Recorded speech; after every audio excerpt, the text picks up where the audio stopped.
Today, let's talk about one of the most important things that everyone says is important but cannot implement it in their life. It's discipline. Now, what is discipline? As Alex Hormozzi says, discipline is something, an action that you do over a prolonged period of time which you do not like without getting any results.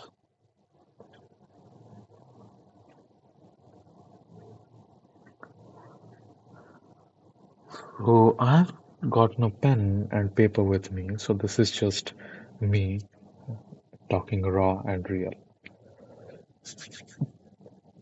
A discipline is a hard thing to maintain, even for me, who is into so much of personal development and development of inner self.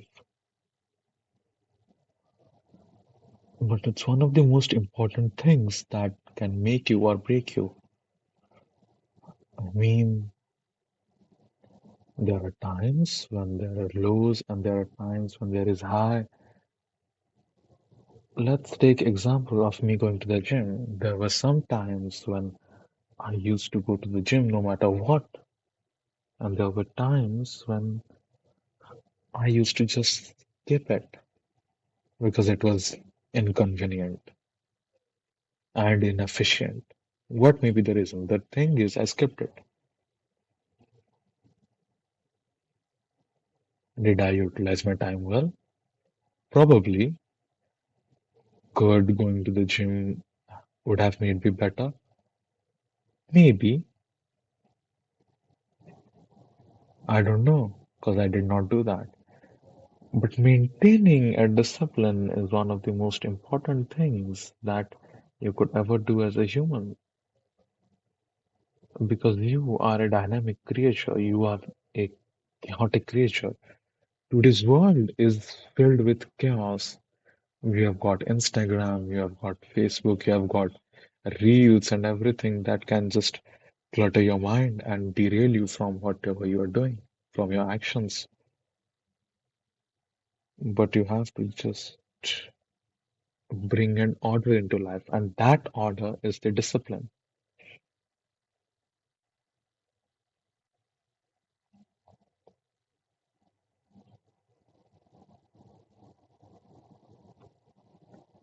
Now, why is it so important to maintain a discipline?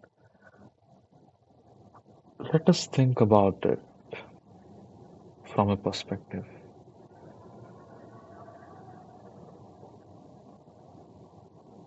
Let's brainstorm our ideas together. First, we'll go into why do we need discipline? Oh, what is that? That's better. I'll do one arrow right here. It looks good.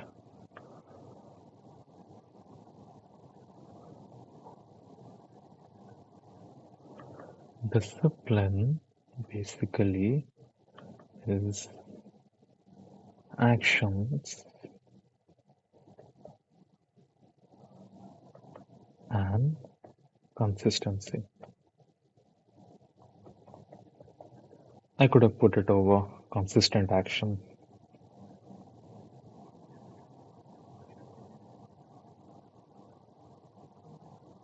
Why do we need that?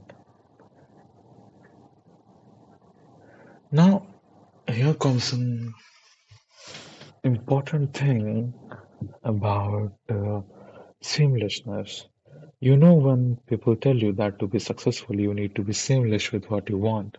And there are millions of videos you can find on YouTube about how shameless people are more successful than nice guys, how bad boys are better than nice guys because they are seamless.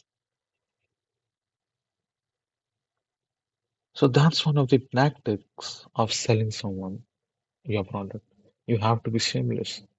You have to ask opinions. You have to ask why, no matter how childish it is, no matter how degrading it may seem to you in your head, no matter how awkward it may seem to you in your head, you have to just continue doing it. And I believe that fortitude is built by discipline.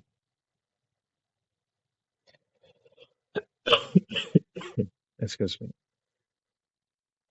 I do have a really good example in my mind, in my personal case. So, from my birth, I never had so much exposure to physical sports. Like, yeah, I used to do basic cycling and walking, but not really a hard lot of amount to build the physique and muscles that I have now, the aesthetics. And during that time, I used to be so unmotivated, so oh, how do I explain to you? So unmotivated, so childish, so immature that I couldn't be able to say a word in front of someone new. I used to be socially awkward, underconfident, and felt like everyone was trying to get me when they approached me. A scared little kid who stays by the side, not engaging with anyone because he thinks that he will not be accepted, he will be judged for speaking. And when you are not confident as a child or as an adult, you feel like you don't deserve to talk. And even when you want to speak, people can just feel it from their words, from your words, that you are not being genuine.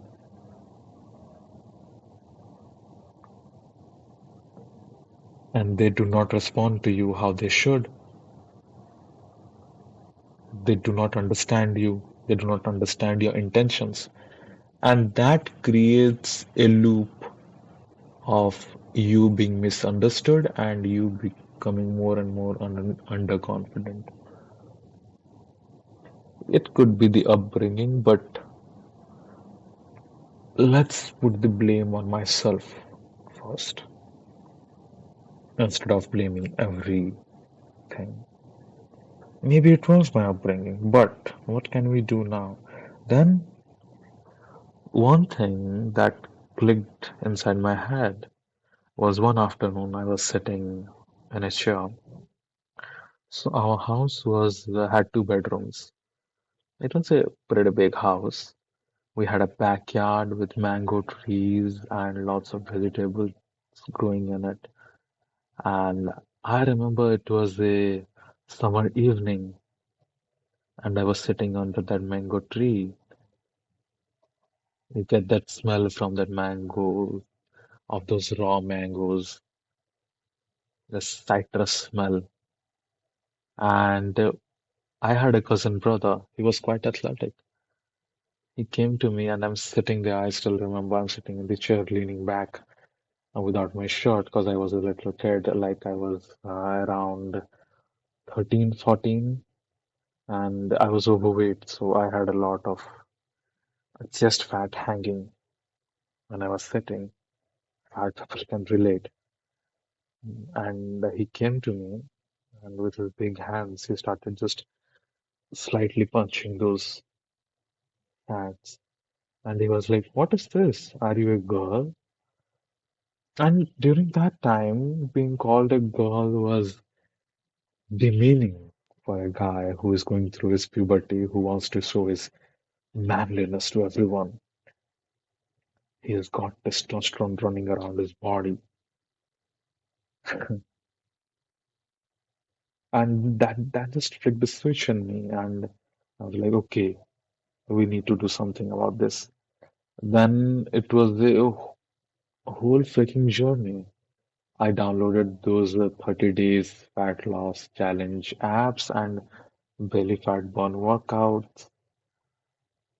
Then it's a whole journey of ups and downs, and finally I'm here with a good physique. In fact, a better physique than 99% of the people in my college, 99.9, I would say.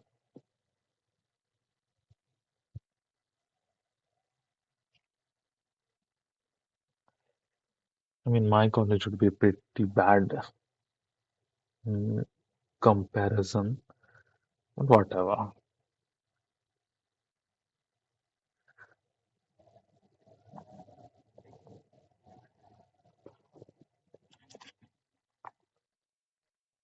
So that has played a role in how I view myself, how I have built myself. Even back then, my parents and my relatives used to say, no, it is not important. No, you just have to focus on your studies. You do not need to do all of this. You just need to walk and cycle and everything will be fine. But no, it isn't fine. I had the mental fortitude to push through it even though everyone was propagating against it in my head. Every time it was a negative feedback whenever I used to work out. And I had quite downfalls inside this journey too. But I still did not give up. I went through it over and over again, even when I failed, even when I was injured. And that has built a mental fortitude in me that I can face whatever I want.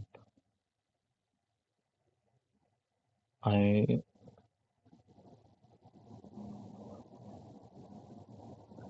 At least it has set a bare minimum of what I can handle.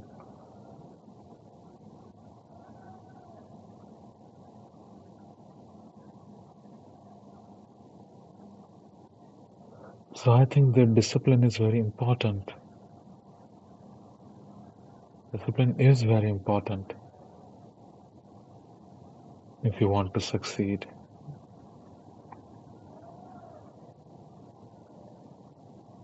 Now, there could be a lot of issues that like you travel a lot, like me. That's why I'm not so disciplined currently at the moment. But you need to have something you need to do consistently. I try to do everything consistently, even when sometimes I don't get to, I do not have the time, nor the mental support for it, nor the mental capability of doing that when I'm tired, when I'm stressed out, when I'm burnt out. I need to do it and do 10 more things to complete my schedule. But sometimes I can't, but at least I can get there halfway.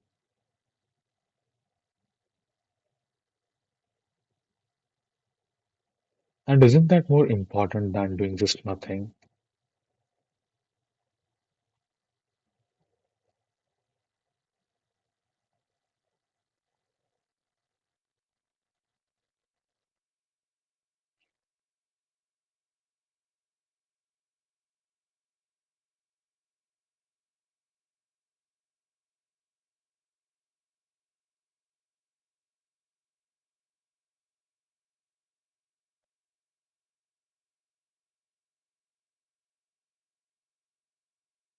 This is what we get from discipline, the mental fortitude.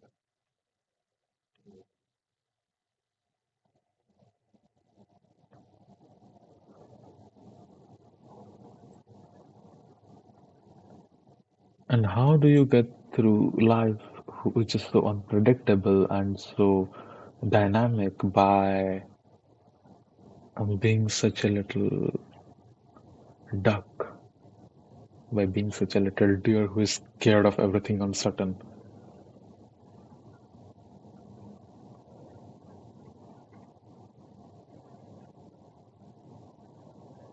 You are good when you are pursuing something greater than yourself. You have a bigger goal in mind.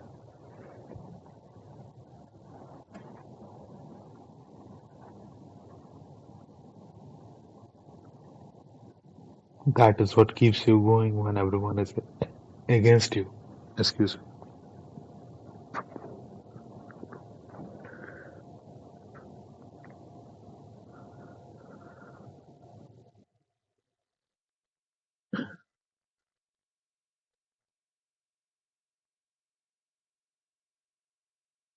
And one more thing that you will notice about people around you is that they will criticize you about everything you do. You'll say that you'll start a YouTube channel and they will be like, no, that won't work. It's saturated. You will say that you want to start a business and let's niche down. You will say you'll start an educational business and they will say it's saturated. Nothing is saturated if it's making money. If it's saturated, how are people making money? There are courses selling still.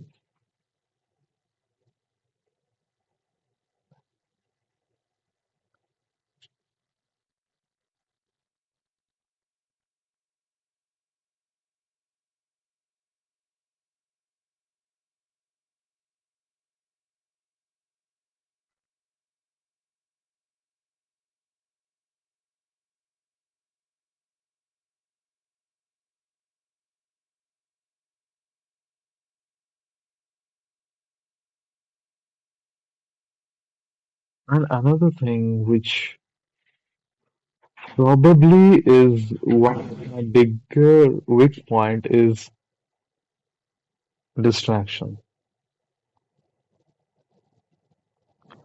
I get distracted by a lot of things. And that's also a superpower for me because I can see what is the reason behind those distraction. I'm so aware of my surroundings that it has helped me a lot. And I'm sure that that guy sitting over there just jerked off.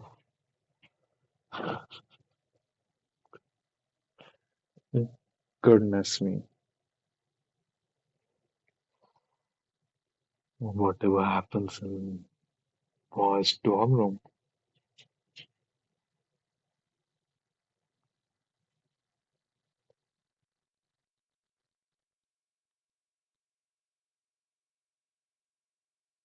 I mean, it's pretty interesting how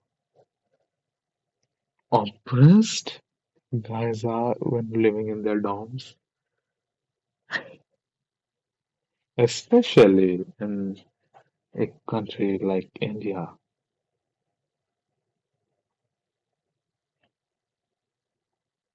It's ridiculous. But we're getting off track. Okay. Looking at this whiteboard, I understand nothing. It's discipline, action, consistency, which builds mental fortitude.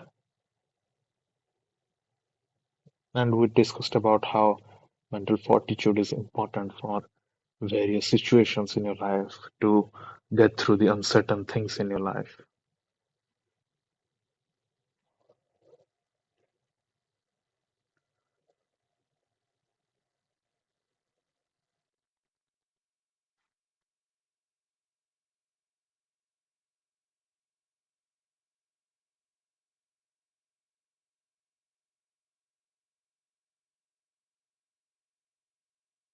And if you talk about discipline, the pinnacle, the ideal person who portrays discipline would be David Goggins,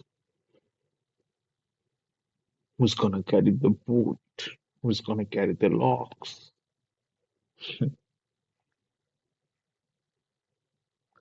Great guy, in fact. His inspiration.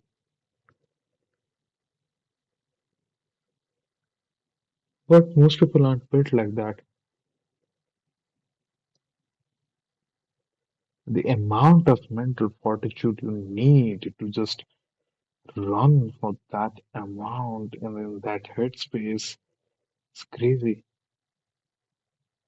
Most people will start throwing up. He started throwing up.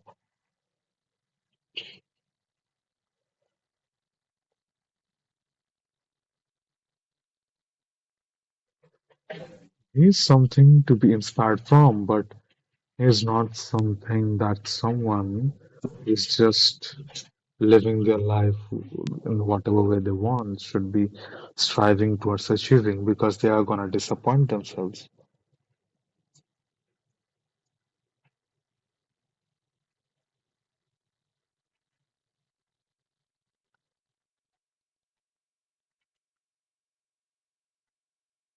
And people need to understand about the logistics and statistics, not just run with their emotions. Like I was recently watching a reel. mm, I just typed finance thing in third world countries versus the first world countries, and a reel came up which caught my interest. And it was like, why business is such a taboo concept in India, which is a third world country.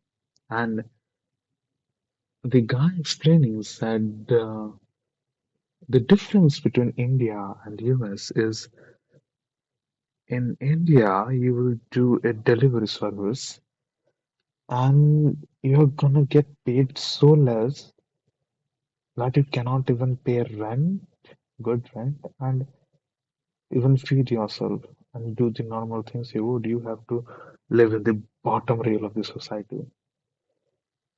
But in America, even if you're doing delivery work, you can live comfortably.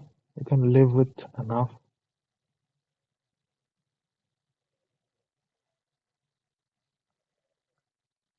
The cash flow generation in our country is very less for the workers as compared to workers in the US.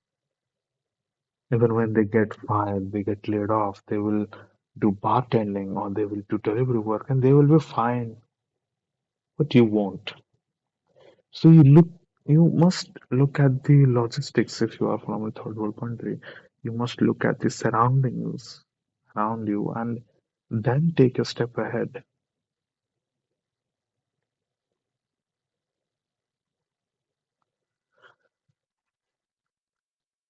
But that comes after you have done your due diligence, you have done the hard work, you have gone and tried everything.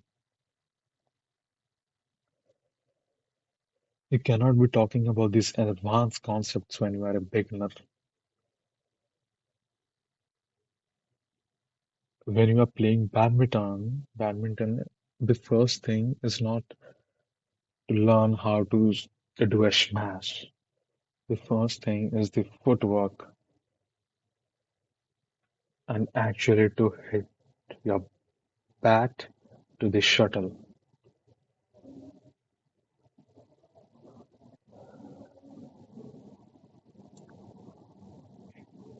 And that's the thing about doing your due diligence, doing the work before you start thinking.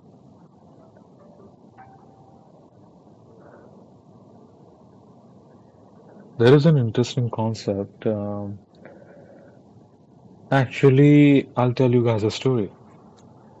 I was sitting with one of my mentors, and he coaches people about a lot of stuff. Let's not get into that. But he was telling me that, okay, fine, let's get into it. He teaches people how to get girls and cold approach. So at first he says to them that you should approach 100 girls, no matter what, no matter where, no matter how. Even in situations he himself wouldn't approach, he would tell people to go and approach. Because they need to build that confidence, that mental fortitude that nothing will happen, everything's fine, everything can be handled. They need to do that because that is required. Yeah,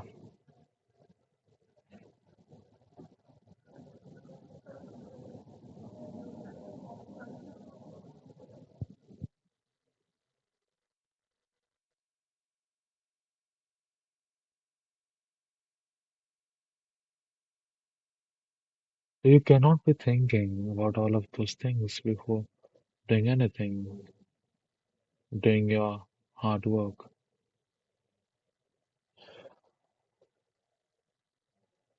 And when you have done your due diligence, your hard work, when you have done your reps, then you can think about optimizing them, optimizing how to be better, how to get better results, how to improve your CTR, how to improve your closing rate, everything.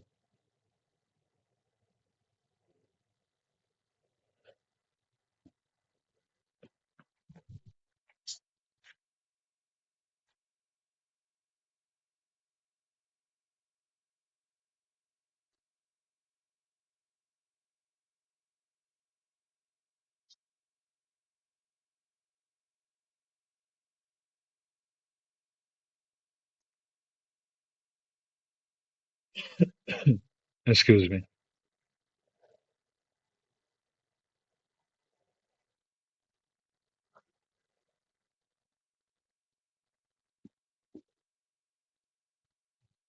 Bro,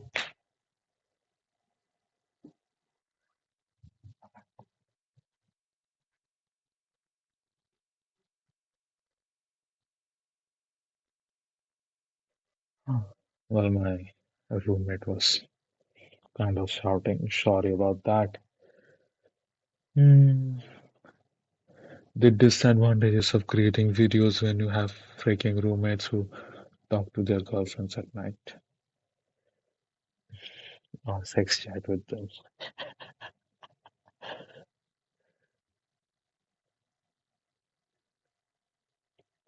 I should record this and make this viral things. Bro, it'll be so funny. You listen to how they talk, how they behave with other people, and how they behave at night. It's two different personalities. They become little children.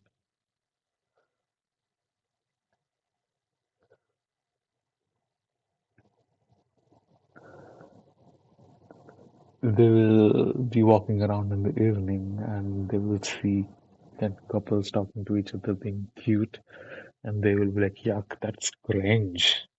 And they themselves will be doing the nastiest, cringiest freaking things at night with their girlfriends and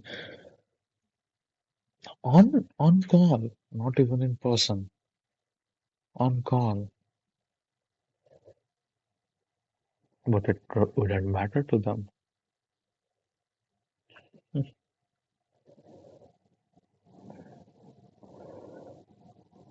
I think sex is the only thing where you are not like self-conscious. If you're horny, you're horny. You get privacy and you just start saying the nastiest things you can.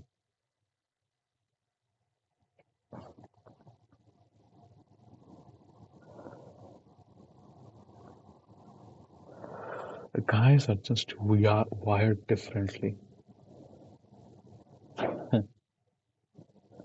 With girls, they can just talk about everything, and guys, they will be like, okay, what do I talk about? I think it's most of the guys of today's generation. But well, who cares? We'll talk about those psychiatrics and those analytics in a later video. And we have taken quite a turn. So let's get back on track. Now times is almost up, and I think I've given you enough lesson to just implement what you should do. I've given you enough thinking, enough points on what you should be doing and how you should be approaching things, what you should be planning, how you should be looking at the bigger picture. Think about this and do what scares you.